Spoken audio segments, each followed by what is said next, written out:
दोस्तों, क्या आपको भी ऐसा महसूस होने लगा है कि आजकल देश की राजनीति में अपनी बात रखना, जनता के हक के लिए लड़ना या सरकार का विरोध करना सबसे खतरनाक काम बन गया है?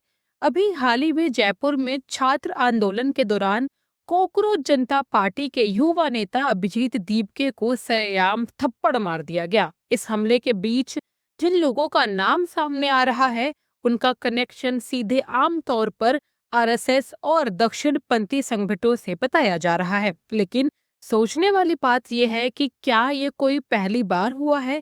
ऐसा बिल्कुल नहीं है। अगर आप इतिहास उठाकर देखेंगे तो समझ आएगा कि जब भी कोई नेता या एक्टिविस्ट जनता की आवाज बनता है, तो उसे डराने के लिए ऐसे ही हमले किए जाते हैं।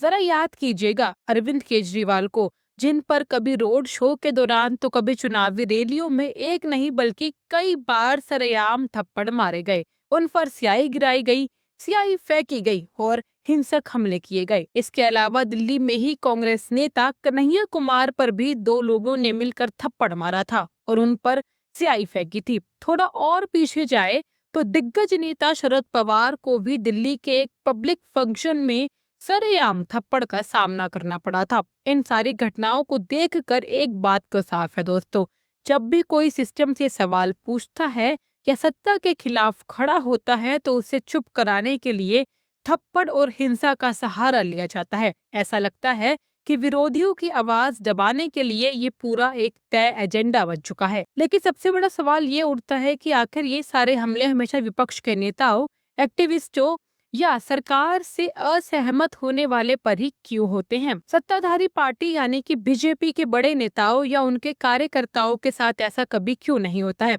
क्या सत्ता का हाथ होने की वजह से इन हमलावरों के मन में पुलिस और कानून का डर पूरी तरह से खत्म हो चुका है?